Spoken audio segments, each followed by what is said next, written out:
Baik, kita bertemu lagi di mata kuliah riset operasi ya, dengan materi baru program linear menggunakan solusi simplex.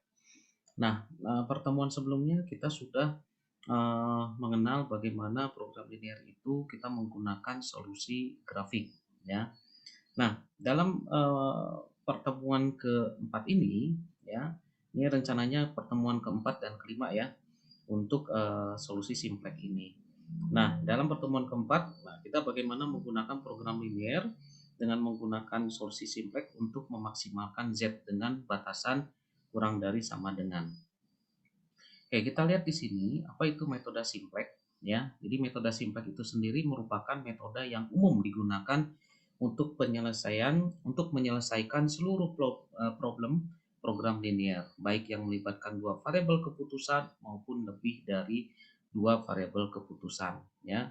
Nah, jadi kalau Anda punya variabel keputusan lebih dari dua ya, nah itu sebaiknya menggunakan metode simplex. Kalau variabel keputusan, Anda bisa menggunakan solusi grafik ya. Nah, itu perbedaannya.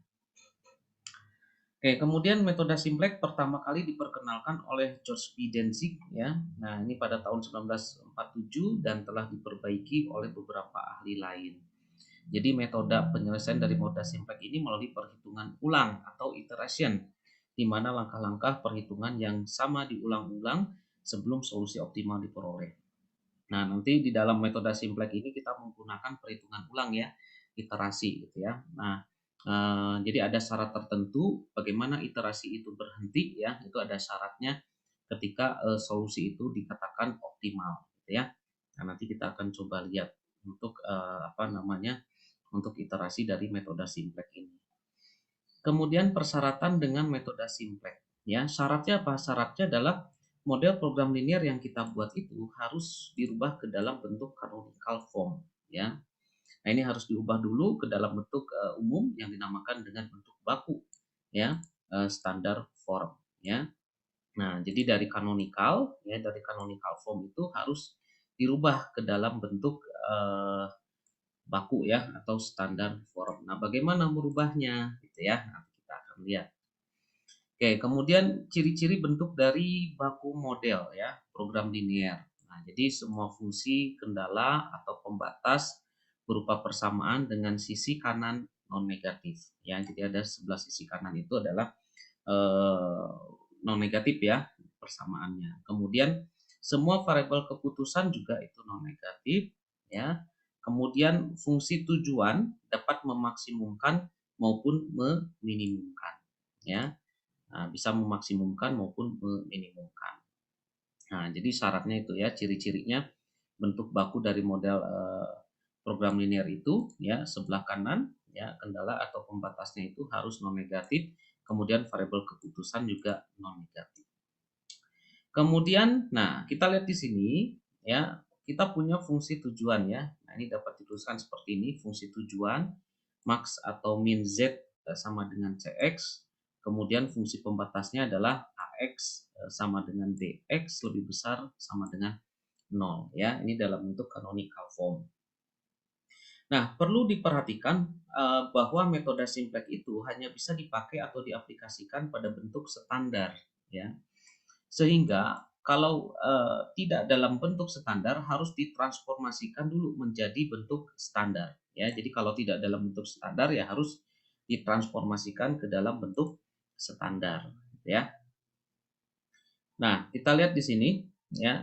Untuk memudahkan ya melakukan transformasi ke dalam bentuk standar, maka ada beberapa hal yang harus Anda perhatikan di situ ya. Nah, misalkan pada fungsi pembatas ya, di dalam fungsi pembatas, jadi suatu fungsi pembatas yang mempunyai tanda kurang dari sama dengan itu diubah menjadi bentuk persamaan ya. Itu adalah bentuk standar dengan cara menambahkan suatu variabel baru yang dinamakan dengan slack variabel atau variabel pengurang ya. Nah, jadi nanti kita tambahkan slack variabel gitu ya di dalam fungsi pembatasnya untuk menjadi ke dalam bentuk standar. Kemudian di dalam fungsi tujuan ya, di dalam fungsi tujuan dengan adanya slack variabel pada fungsi pembatas, maka fungsi tujuan juga harus disesuaikan dengan memasukkan unsur slack variabel ini ya. Jadi karena select variable tidak mempunyai kontribusi apa-apa terhadap fungsi tujuan, ya, maka konstanta untuk select variable tersebut dituliskan 0, ya. Nah, jadi di dalam fungsi pembatas ya, kalau kita menambahkan select variable, misalkan ada 3 select variable, maka di fungsi tujuannya pun harus 3 select variable, gitu ya. Harus sesuai dengan fungsi batasannya. Oke, kemudian kita lihat di sini ya, contoh 1 ya, fungsi tujuan. Fungsi tujuan max z sama dengan 4x1 tambah 5x2 ya. Nah, di sini fungsi pembatasnya kita punya dua buah persamaan ya. Kita lihat di sini x1 tambah 2x2 kurang dari sama dengan 40. Kemudian 4x1 tambah 3x2 kurang dari sama dengan 120. X1 dan x2 itu lebih besar dari sama dengan 0. Nah, ini kita ubah menjadi bentuk standar ya. Bagaimana cara merubahnya? Nah, kita perhatikan di sini. Oke, cara untuk merubahnya ya, caranya adalah ke dalam bentuk standar itu harus menambahkan select variable ya. Harus menambahkan select variable. Nah, di mana select variable ini Anda tambahkan di sini ya, di dalam select variabelnya di dalam masing-masing fungsi yang ada di dalam eh, fungsi batasannya ya. Nah, contohnya di sini kita punya fungsi batasan yang pertama ini ya. Maka di dalam fungsi batasan ini ya, nah di dalam fungsi batasan ini kita tambahkan satu buah select variable. Katakanlah select variabelnya itu S1 ya. Kemudian untuk yang kedua ya, fungsi batasan yang kedua ya, kita juga sama, kita tambahkan satu buah select variable ya. Nah, ini select variabelnya diusahakan beda ya. S1 kemudian S2, kemudian kalau ada satu lagi variabel batasannya ya S3, S4 gitu ya, tergantung dari banyaknya fungsi pembatas gitu ya. Nah, diingat di sini kita rubah yang tadinya kurang dari sama dengan ini menjadi sama dengan ya, menjadi bentuk persamaan ya. Nah, jadi setelah ditambahkan select variable pada fungsi batasan, maka fungsi tujuannya adalah Anda perhatikan di sini ya. Tadinya kan sampai di sini ya. Nah, tadinya sampai di sini, tapi setelah kita gunakan select variable ya S1 S2, maka di dalam fungsi tujuannya kita tambahkan juga select variabelnya. Tapi nilai konstantanya adalah 0 ya. Nah, itu adalah bentuk standar. Nah, kemudian kita contoh lagi, misalkan untuk contoh yang kedua, kita punya fungsi tujuan ini ya. Kita punya fungsi tujuan di sini ya. Fungsi tujuannya adalah maksimumkan Z 60x1 tambah 30x2 tambah 20x3 ya. Kemudian ada 4 buah di sini ya. Ada 4 buah fungsi pembatas ya.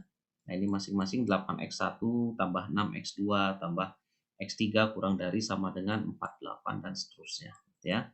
Nah, ini kita rubah ke dalam bentuk standar ya. Nah, sama saja halnya dengan yang tadi ya. Kita tambahkan pada setiap fungsi pembatas ya satu buah select variable ya, misalkan yang ini ya 8x1 tambah 6x2 tambah x3 kurang dari sama dengan 48. Maka untuk bentuk standarnya kita tambahkan select variable ya di akhirnya. Select variable dengan merubah dalam bentuk persamaan ya. Nah, ini S1 untuk yang fungsi pembatas 1. Kemudian untuk yang kedua, fungsi pembatas yang kedua 4x1 tambah 2x2 kurang dari sama dengan 20. Nah, ini kita tambahkan select variabelnya S2 ya, kita rubah ke dalam bentuk persamaan sama dengan 20.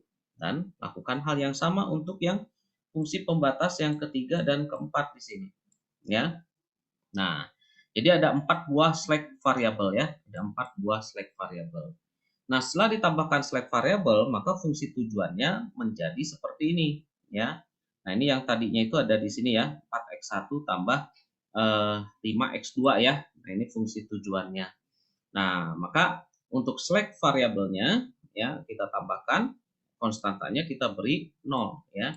S1, S2, S3 dan S4 ya. Karena ada 4 buah select variabel di sini ya, ada 4 buah select variabel.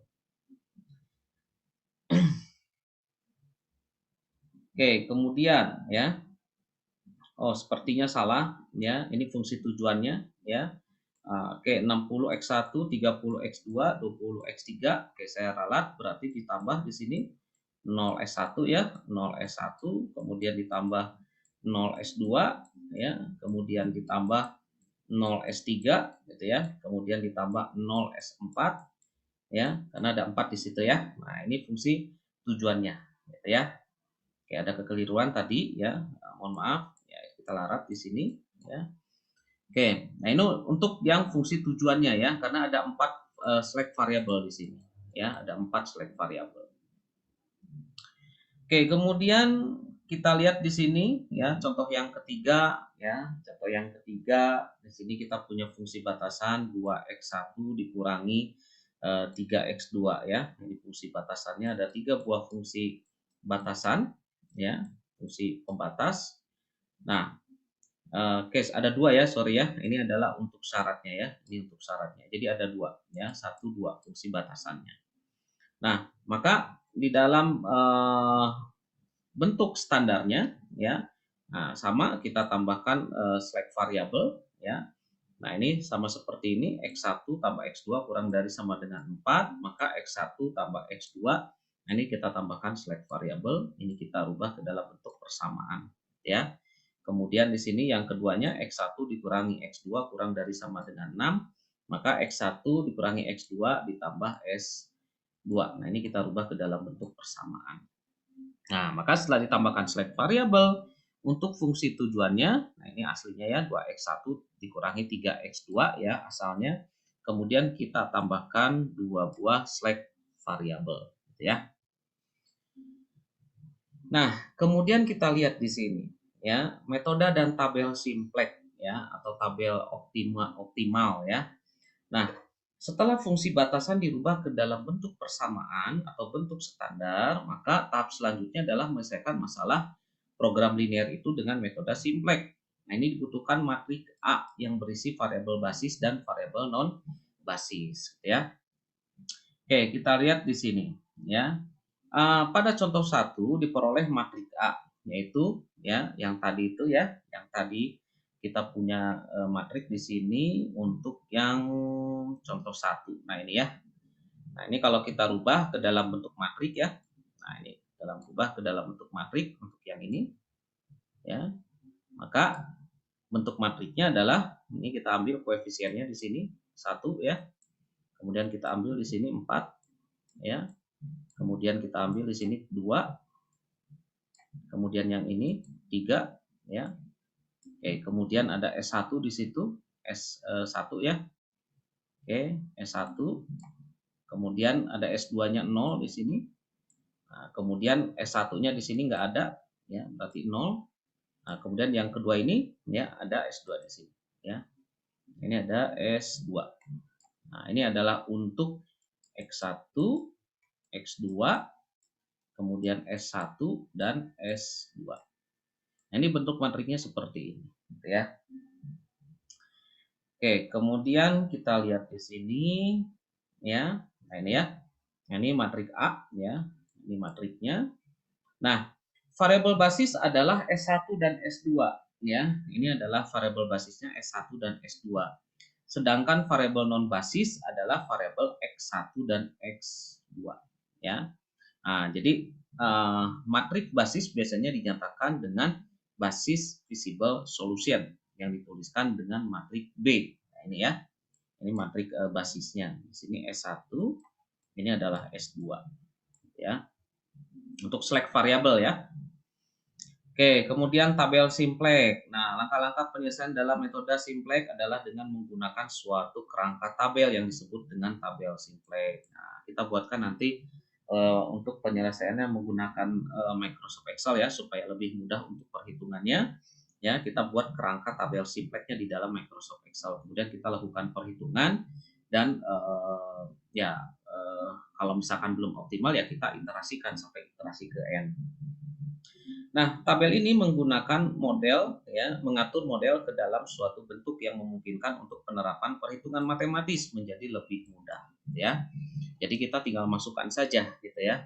Kita buat formatnya dulu di Microsoft Excel, kemudian kita lakukan perhitungan matematisnya. Nah, ini contohnya ya, bentuk tabel simplex ya. Nah, ini ada CJ ya. Nah, ini adalah koefisien dari variabel basis ya. Nah, ini koefisien dari variabel basis ya. Oke, kita lihat di sini bahwa ini adalah bentuk tabel simplex ya. Ini adalah bagian variabel basis.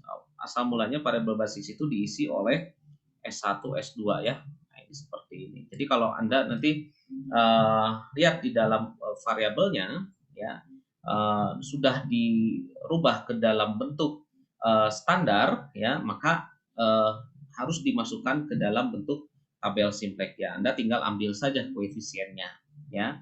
Tadi kan contoh yang satu itu adalah X1-nya itu 1 ya, koefisiennya. X2-nya adalah 2 ya. Ini adalah untuk fungsi pembatas yang pertama ya. Fungsi pembatas yang pertama, ini fungsi pembatas yang kedua ya. Nah, ini tadi kan matriknya sudah kita bahas ya. Ini dalam bentuk matrik tadi yang sudah kita bahas. Nah, ini matriknya seperti ini. Ini 1, X2-nya 2, S1-nya 1 ya, karena S1-nya kita punya di dalam fungsi batasan yang pertama ya, untuk S1-nya. Kemudian di sini 0 ya, untuk yang S2-nya. Kemudian untuk fungsi pembatas yang kedua, X1 koefisiennya 4, X2 koefisiennya 3, S1 itu nggak ada di fungsi pembatas yang kedua, kemudian S2-nya ada tadi ya, jadi 1 koefisiennya. Nah, ini adalah pembatasnya ya. Nah, ini adalah 120 ya, untuk yang pembatas fungsi pembatas yang kedua. Ini yang pertama itu adalah 40 ya. Nah, mungkin ini bagian ini dari mana? Yang 4500 ini. Ini adalah untuk fungsi tujuan tadi ya. Nah, ini untuk fungsi tujuan ya. Fungsi tujuan kita masukkan di bagian atas. Ya. Nah, nanti kita masukkan ZJ-nya, nanti ada perhitungannya ya. Kemudian CZ min ZJ. Nah, ini nanti kita lakukan perhitungan ya. Nah, ini kita lakukan perhitungan menggunakan Excel ya. Nanti ada rumusnya. Gitu. Oke, jadi langkah-langkah metode simplex itu mengubah bentuk batasan model ya. Jadi yang tadinya modelnya tidak persamaan menjadi persamaan tadi sudah ya, dengan menggunakan atau menambahkan select variable ya. Kemudian membentuk tabel awal untuk solusi visible dasar pada titik origin dan menentukan nilai-nilai baris ZJ dan CJ min ZJ. Nah, ini kita punya tabel awal di sini ya. Ini titik-titik originnya gitu ya, berdasarkan fungsi pembatasnya. Jadi kita ambil koefisiennya dari X1, X2, kemudian S1, S2 ya. Nah, kemudian menentukan kolom pivot ya, kolom pemutar dengan cara memilih kolom yang memiliki nilai positif terbesar dan baris pada baris CJ min ZJ. Kemudian kolom pivot ini digunakan untuk menentukan variabel non basis yang akan masuk ke dalam variabel basis. Nah, jadi nanti hasil akhirnya yang ada di dalam variabel basis ini akan diisi oleh variabel-variabel non basis ini ya. Ini akan masuk ke sini nanti. Ya. Nah, ini harus terisi ya. Harus terisi dari variabel basis menjadi variabel non basis. Nah, ini S1 nanti akan berganti oleh X1 atau X2. Nanti tergantung letaknya dari mana X1 dan X2-nya ya. Kemudian menentukan baris pivot. Nah, baris pemutar dengan cara membagi nilai-nilai pada kolom kuantitas dengan nilai pada kolom pivot. Nah, kemudian memilih baris dengan hasil bagi yang non negatif terkecil. Jadi baris pivot ini digunakan untuk menentukan variabel basis yang akan keluar dari variabel basis ya. Nah, jadi kayak permainan sepak bola ya, ada pergantian pemain di situ gitu ya. Nah, itu variabel basisnya harus diganti semuanya dengan menggunakan variabel non basis gitu ya. Nah, jadi perpotongan antara kolom pivot dan baris pivot, nah, diperolehlah nanti nilai pivotnya gitu ya. Nah, nanti kita akan jelaskan di dalam demonya ya, untuk penyelesaian kasusnya. Nah, di sini ada rumusnya. Mengubah nilai baris pivot yang baru dengan cara, nah ini ada rumusnya, nilai baris pivot baru sama dengan nilai baris pivot lama dibagi nilai pivot. Nah, ini sehingga pada tabel baru nilai pivotnya menjadi seperti jadi menjadi 1 ya. Nah, kita lihat di sini, menghitung nilai baris lainnya. dengan cara, nah ini menghitung baris lainnya ya. Nah, jadi rumus-rumus ini ya, rumus-rumus ini nanti kita akan masukkan ke dalam Excel ya. Rumus ini kita akan masukkan ke dalam Excel, kemudian rumus CJ min ZJ-nya, kemudian untuk baris ZJ-nya gitu ya. Nah, itu kita masukkan ke dalam rumus Excel. Nah, nanti di akhirnya apakah iterasi itu berhenti atau tidak, nanti ada syaratnya di situ ya. Jadi menentukan apakah solusi telah optimal atau belum dengan cara mengecek baris CJ min ZJ-nya ya. Nah, jika nilai CJ min ZJ-nya itu adalah 0 atau negatif ya. Nah, ini 0 atau negatif ya, berarti ini kurang dari sama dengan 0 ya. Maka solusi telah optimal ya, berarti tidak dilakukan iterasi lagi atau pengulangan ke dalam perhitungan tabel simpleknya lagi gitu ya. Itu udah optimal. Tetapi jika masih terdapat nilai positif ya pada baris CJ min ZJ-nya, maka kembali ke langkah awal ya, ke langkah awal dengan mengulangi kembali dengan langkah-langkah selanjutnya. Berarti harus kembali ke langkah awal ini yang C ya. Nah, ini ke sini ya. Kita masukkan nah ini ya, kita hitung nanti untuk perpotongan barisnya ya. Nah, kita lihat nanti pada contohnya ya. Nah, kita langsung masuk saja ke contoh. Untuk fungsi tujuan, max z sama dengan 4x1 ditambah 5x2. Ya, ini adalah fungsi batasannya. X1 tambah 2x2 kurang dari sama dengan 40. Kemudian 4x1 tambah 3x2 kurang dari sama dengan 120. Nah, ini syaratnya. X1, X2 lebih besar sama dengan 0. Nah, ini kita selesaikan dengan metode simplex. Oke, kita beralih ke Excel ya.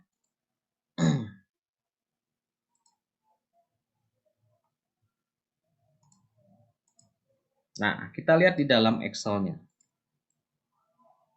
Nah, di dalam Excel saya sudah buatkan format tabel ya, format tabel simplex supaya lebih memudahkan nanti ketika memasukkan ya titik originnya ya. Nah, ini tabelnya adalah seperti ini ya. CBI, kemudian CJ basis variabel ya, kemudian kita hitung nanti ZJ ZJ-nya berapa, kemudian CJ min ZJ-nya berapa ya. Kemudian ini adalah bagian solution. Solution itu adalah kuantitas ya, pembatasnya ya, biasanya ada di ruas sebelah kanan. Kemudian di sini ada rasionya ya. Nah, kita hitung di sini ya. Langkah awal, nah kita punya fungsi tujuan ya. Kita punya fungsi tujuan max z sama dengan 4x1 ditambah 5x2 ya. Ditambah 5x2, kemudian fungsi pembatasnya seperti ini. Langkah yang pertama adalah kita harus merubah ya bentuk yang ke dalam bentuk standar ya. Nah, ini kita rubah ke dalam bentuk standar dengan menambahkan select variabelnya. Kayak kita mulai dari fungsi pembatasnya dulu, kita rubah ke dalam bentuk standar. Maka di sini kita punya x1 ditambah 2x2 ya, 2x2 kemudian nah kita tambahkan satu buah select variable ya, S1 ya, S1, kemudian yang tanda kurang dari sama dengannya kita rubah ke dalam bentuk persamaan sama dengan 40. Kemudian yang kedua 4x1 ya, 4x1 ditambah 3x2 ya. Nah, ditambahkan ya select variabelnya. Tadi select variabelnya adalah S1.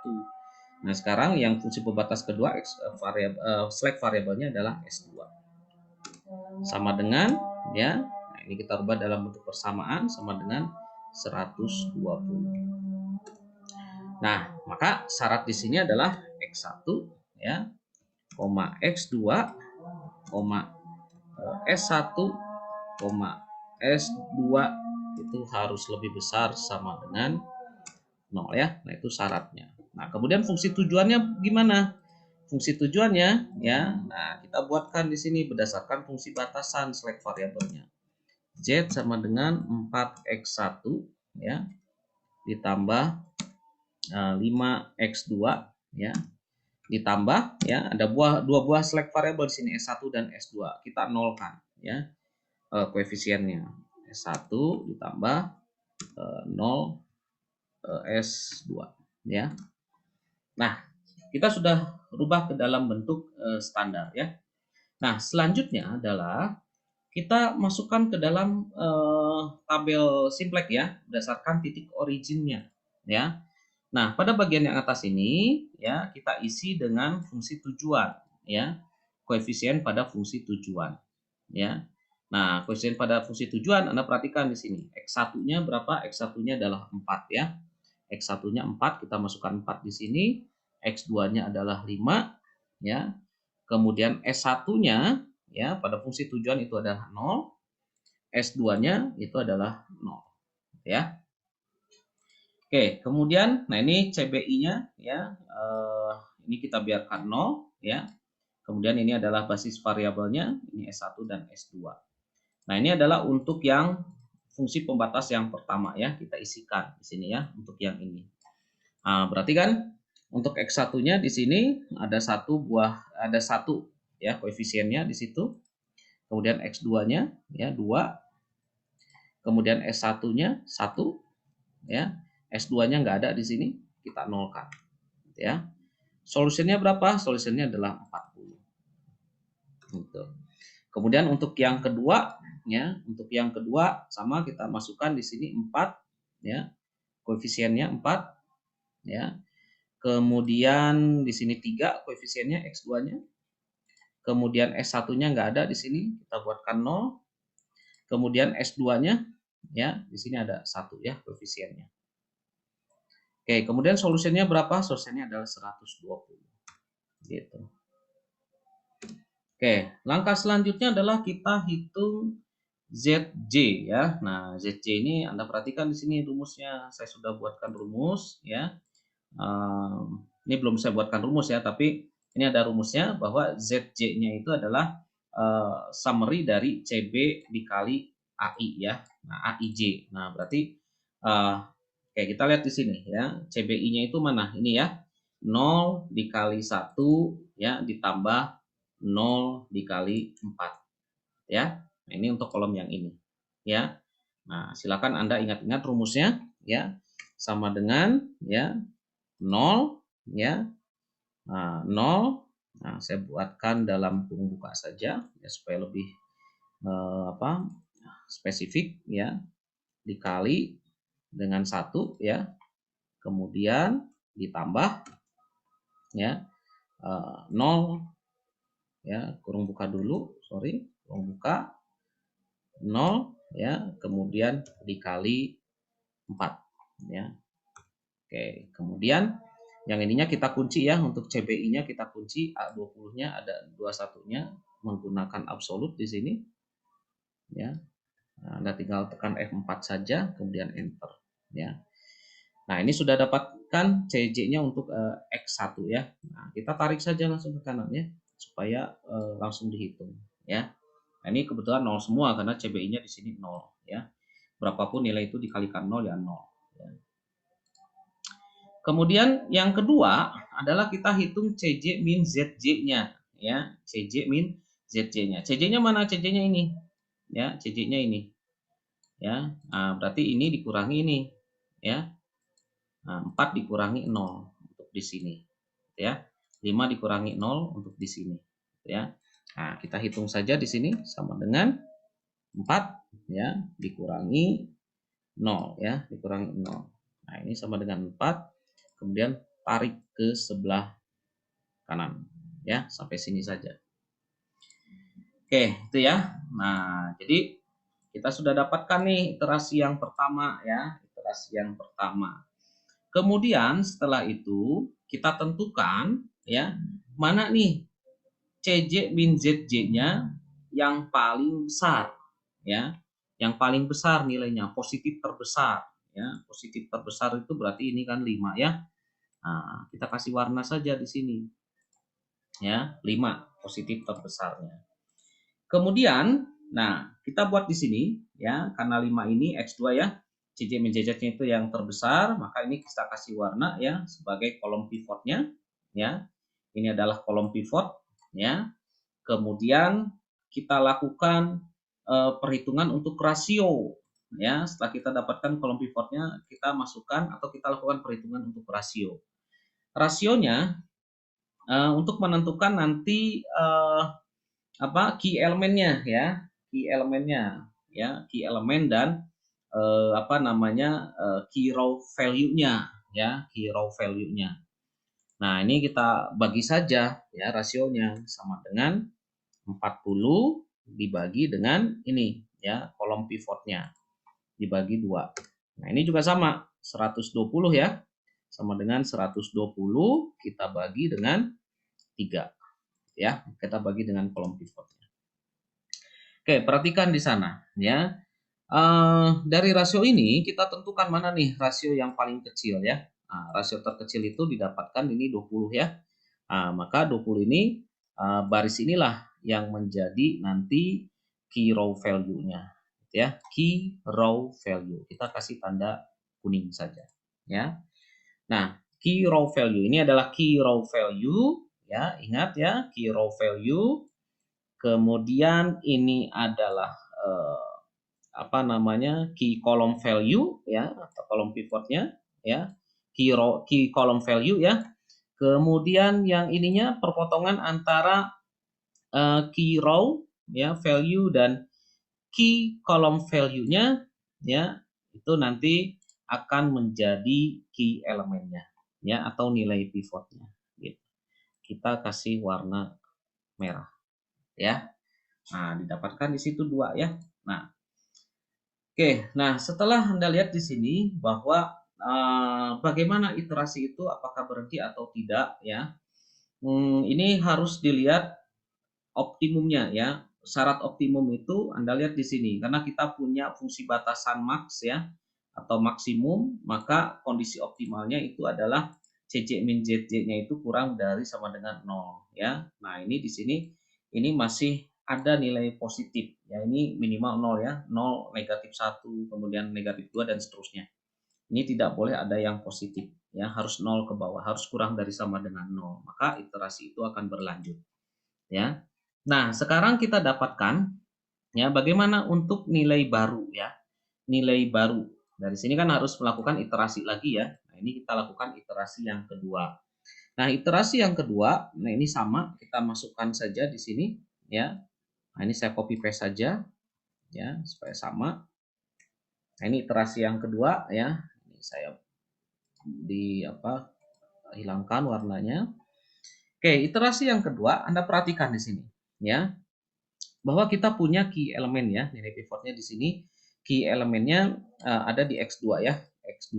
Nah, maka yang ini kita ganti ya. Karena ini ada di S1 ya, ada di S1 variable basisnya, maka S1 ini kita ganti dengan X2. Nah, karena key elemennya ada di X2 ya. Ada di X2.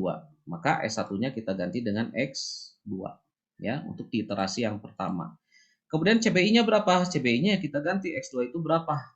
Koefisiennya 5, berarti 5 masuk ke sini. Ya.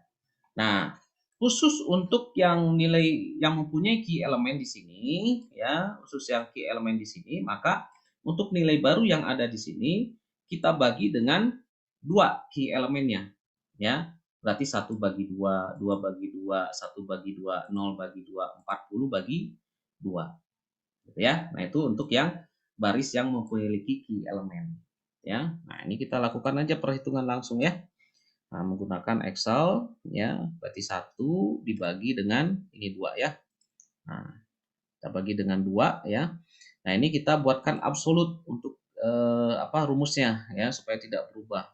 Kita tekan F4 saja ya. Nah, ini kita geser aja ke kanan ya supaya lebih cepat. Nah, ini sudah dapatkan nilai yang barunya. Kemudian bagaimana untuk yang baris yang kedua ini nilainya ya? Maka Anda harus menggunakan rumus ini. Tadi sudah diberikan rumusnya ya. New value sama dengan old value dikurangi koefisien key column value kemudian dikali koefisien key row value ya. Kemudian key dibagi dengan key elemen ya. Anda tinggal buatkan saja Excel-nya di sini. Ya, ini ada rumusnya. Ya, silakan Anda perhatikan ya, capture boleh ya. Nah, ini adalah rumus untuk menghitung new value, ya, new value dari untuk memasukkan baris baru yang ada di sini, ya. Oke, kita perhatikan di sini penggunaannya, ya. Untuk yang old value ya. Nah, ini old value-nya kita ambil dari sini. Ini old value-nya ya, kita masukkan ke dalam old value ya. 4301 120 ya.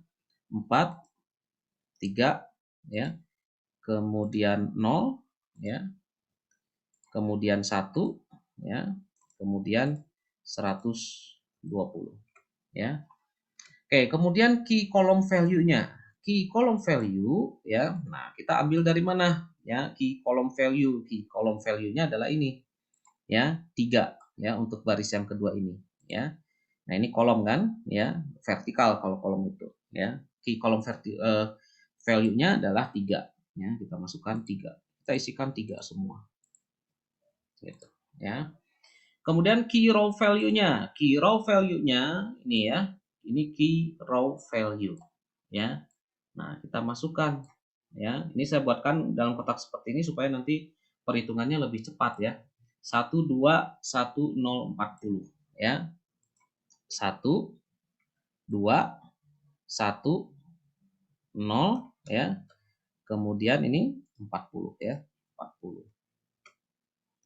Nah, kemudian key elemennya berapa? Key elemennya ini 2 ya. Key elemennya 2. Kita masukkan 2 di sini. 2, 2, 2, 2. Nah, ini sudah kita dapatkan new value-nya ya berdasarkan rumus ini. Gitu ya. Ini sudah diformulakan ya, sudah menggunakan rumus Excel ya. Nah, dari sini kita pindahkan new value-nya kemana? Ke sini ya. Kita transformasikan ya dari bentuk kolom menjadi baris ya. Nah, berarti kita masukkan 2,5 kemudian 0 ya. Kemudian negatif 1,5 kemudian 1 dan 60. Oke, nah ini menjadi nilai baru ya, menjadi nilai baru. Nah, kemudian langkah selanjutnya sama ya, seperti tadi ya, pada awal tadi ya.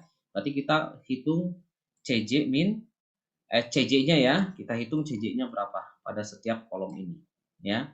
Nah, ini rumusnya sama seperti yang tadi ya, saya copy paste saja rumusnya ya. Saya copy paste saja supaya cepat ya. Ini kita pastikan ya rumusnya. Oke, sebentar ya. Nah, ini kita rubah ya. Nah, berarti ada di sini ya rumusnya. Yang ini berarti yang ini A21-nya kita rubah ke sini. Nah, ini kita absolutkan ya. Nah, berarti 5 dikali 0,5 ditambah 0 dikali 2,5 ya. Hasilnya adalah 2,5. Kemudian kita tarik ke sebelah kanan. Nah, ini sudah ada hasilnya ya. Nah, dari sini langkah selanjutnya adalah kita hitung CJ min ZJ-nya. Nah, ini ya, 4 dikurangi 2,5, 5 dikurangi 5, 0 dikurangi 2,5, 0 dikurangi 0 ya. Nah, ini kita hitung sama dengan 4 dikurangi 2,5 ya. Kita hitung ya. Ini sudah dapatkan rumusnya, berarti kita tarik ke sebelah kanan sampai sini ya. Nah, ini kita dapatkan di sini. Nah, apakah sudah optimal ya? Nah, kita lihat di sini CJ min ZC-nya. Nah, syaratnya tadi apa? Syaratnya adalah harus kurang dari sama dengan 0. Nah, ternyata ada positif di sini ya. Maka inilah yang akan kita jadikan ya bahwa CJ min ZC ini yang paling besar, positif terbesar. Kita tandai ya. Terus kolom X1 ini ya kita jadikan key column ya, key column value ya. Kemudian dari sini kita tentukan key column value-nya, kemudian kita buat rasionya ya. Rasionya 20 kita bagi dengan 0,5 ya, kemudian 60 kita bagi dengan 2,5. Nah, kita lihat di sini. Mana rasio yang paling kecil ya? Rasio yang kecil adalah 24 ya. Maka kita pilih yang ini ya, baris yang kedua ini ya, itu menjadi key row value, ya, key row value. Kemudian perpotongan antara key column dan key row kita dapatkan key elemennya, ya, key elemennya. Oke, kemudian ya, karena ini belum optimal, ya, berarti kita masuk lagi ke iterasi yang kedua, ya, iterasi yang kedua. Nah, kita masukkan saja di sini, ya, kita copy saja, ya. Nah, Anda perhatikan di sini, ya, ini kan sudah kita ganti ya 5x2 ya. Ini kita masukkan 5x2 dan perhatikan di sini, ya, untuk yang key elemennya ada di x1 ya, key elemennya ada di x1, maka x1 non basis ini menggantikan variabel basis yang ada di sini, ya. Nah, ini kita ganti ke sini. Nah, ini x2-nya kita ganti dengan x1. Nah, koefisiennya berapa x1? X1 itu koefisiennya adalah 4. Ya, kita masukkan 4 di sini. Oke, kemudian kita buat new value dulu ya untuk yang key elemennya yang ada di sini. Ya, kita buat di sini dulu ya supaya lebih mudah. Ya. Nah, kita masukkan ya sama dengan ya berarti 2,5 dibagi 2,5 ya. Nah, ini kita absolutkan. Pembaginya kita absolutkan tekan F4 ya. Kemudian yang 0 juga sama, bagi 2,5, negatif 1,5 bagi 2,5. Oke, kita buatkan ke kanan ya karena sudah menggunakan rumus ya, dapat nilainya. Kemudian yang atasnya ya, kita buatkan new value, kita masukkan ke dalam rumus untuk mendapatkan new value-nya ya. Nah, kita masukkan old value-nya dulu. Ya, old value-nya adalah 0,5 ya. Kita masukkan old value-nya yang ini ya, 0,5, kemudian 1, kemudian 0,5 ya, kemudian 0 ya. Nah, ini 0. Kemudian ini adalah 20 ya. Ini 20. Kemudian key column value-nya, berapa kita dapatkan? 0,5 ya yang ini ya. 0,5 key column value-nya. 0,5. Oke, sama 0,5 ya. Kemudian key row value-nya adalah ini 2,5, 0, negatif 1,5, 1 dan 60 ya. Ini kita dapatkan 2,5, 0 ya, negatif 1,5, kemudian 1, kemudian 60. Key elemennya berapa? 2,5 ya. Key elemennya adalah 2,5. Oke, kita dapatkan rumusnya. Nilai barunya ya. Kita dapatkan nilai barunya 0, 1, 0,8, negatif 0,2, kemudian 8. Kita masukkan ke sini ya. 0, kemudian 1 ya, kemudian 0,8, kemudian negatif 0,2, kemudian ini adalah solusinya adalah 8 ya. 8. Nah. Oke, kemudian kita hitung lagi CJ-nya berapa, ZJ-nya ya. Kita masukkan rumusnya ya. Oke, sama dengan ya 5 ya dikali 0 ya. Nah, itu ini kita absolutkan saja langsung ya, 4 ya. 5 dikali 0 ditambah berapa? 4 ya. 4 nah, kemudian dikali 1 ya. Nah, ini kita absolutkan A37-nya supaya tidak berubah tetap ya ketika nanti dilakukan pergeseran ke sebelah kanan. Oke, kemudian kita geser ke sebelah kanan. Nah, ini hasilnya ya. Kemudian kita hitung CJ min ZJ-nya ya. Nah, ini 4 dikurangi 4 ya sama dengan 0. Nah, kita lakukan perhitungan ke sebelah kanannya sama. Oke, Anda lihat, perhatikan di situ ya, bahwa CJ min ZJ-nya itu sudah kurang dari sama dengan 0 ya. Artinya ini adalah sudah optimal ya, sudah optimal. Berarti sudah tidak usah lagi dilakukan iterasi untuk selanjutnya ya. Nah, oke. Dari sini kita bisa tarik kesimpulan untuk yang optimal menggunakan metode simplex ini ya, optimalnya bahwa kita harus melakukan produksi untuk produk X1 itu sama dengan, ini solusinya adalah 8 ya. Kemudian X2-nya itu sama dengan sorry ya, X1-nya 24 ya. X1-nya 24 ya, karena kita lihat di sini basisnya X1 itu 24 ya. Kemudian X2-nya itu adalah 8 ya, 8. Nah, dengan Z-nya itu ya, Z optimalnya itu adalah 136 gitu ya. 136.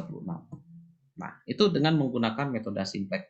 Nah, saya rasa kalau Anda menggunakan metode grafik juga solusinya adalah sama ya. Nah, silakan Anda kalau misalkan yang mengerjakan tugas atau yang menyimak ya studi kasus ini untuk yang di fungsi pembatasnya seperti ini ya, atau programa linearnya seperti ini, Anda kerjakan di grafik dan di simplex itu pasti hasilnya sama ya. Oke, itu penjelasan dari saya ya untuk metode simplex ya. Silakan untuk yang contoh 2-nya juga caranya sama seperti itu ya. Jadi silakan Anda kerjakan contoh 2 ya, kemudian latihan 1, latihan 2. Latihan 1 dan latihan 2 itu adalah nyambung dari yang pertemuan sebelumnya ya. Pertemuan sebelumnya juga Anda diminta untuk menggunakan solusi grafik ya. Nah, jadi nanti solusi grafik dan metode simplex ya, solusi simplex itu harus sama hasilnya ya. Kalau tidak sama, nah berarti ada kekeliruan di situ. Gitu, ya. Nah, jadi harus sama hasilnya metode grafik dan metode simplex dari kasus ya atau latihan 1 dan latihan 2-nya. Oke, baik. Kalau ada pertanyaan ya silakan disampaikan ya. Nah, nanti kita akan bahas bersama-sama. Oke, terima kasih.